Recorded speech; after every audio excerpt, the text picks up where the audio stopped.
አስደሳች ሰበር መረጃ ተሰምቷል። ይህን ቪዲዮ ኮንዶሚኒየም ተመዝግቦ እየጠበቀ ላለ ዘመዳችሁ ወይ ጓደኛችሁ ወይ የቤተሰብ አባል ላኩት። ወሳኝ መረጃ ስለሆነ ለኮንዶሚኒየም ተመዝጋቢዎች በሙሉ የአዲስ አበባ ከተማ ከንቲባ ወይዘሮ አዳነች አቤቤ በሰጡት መግለጫ በአሁኑ ወቅት በከተማዋ ግንባታቸው የተከናወነ ለሚገኙ 100,000 የሚጠጉ ቤቶች ቅድሚያ የሚሰጠው ለረጅም ዓመታት እየቆጠቡ ለቆዩ ነባር ተመዝጋቢዎች መሆኑን አረጋግጠዋል።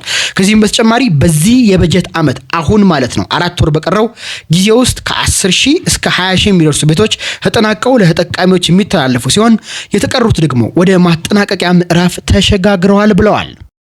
በተጨማሪ መንግስት በግልና በመንግስት አጋርነት የሚገነቡ ቤቶች ላይ ያለውን የ30% ድርሻ ለገበያ በማቅረብ የቤት ሽያጭና የኪራይ ዋጋ እንዲረጋጋ እያደረገ መሆኑና በቀጣይ 5 ዓመታት ውስጥ 1.5 ሚሊዮን ቤቶችን ለመገንባት በተለያዩ የፋይናንስ አማራጮች እየተሰራ መሆኑንም ገልጸዋል።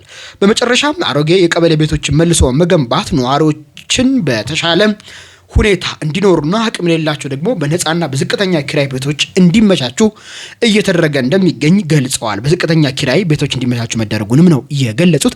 የኮንዶሚኒየም ተመዝጋቢዎች 2005 እና 1997 ተመዘግባችሁ ይህ ትልቅ እድል መሆኑ ተገልጿል። እንደተነገረው ግን የቁጠባ መጠናችሁ ከፍ ሊል ይገባል፣ ገንዘብ መጨመር ይጠበቅባቸዋል በዚህ እጣ ላይ ለመሳተፍ ተብሏል። ምን ያህል መጠን ያለው ገንዘብን መጨመር ያለብን በሚለው ዙሪያ ግን እስካሁን ድረስ በይፋ የተገለጸ የገንዘብ መጠን የለም።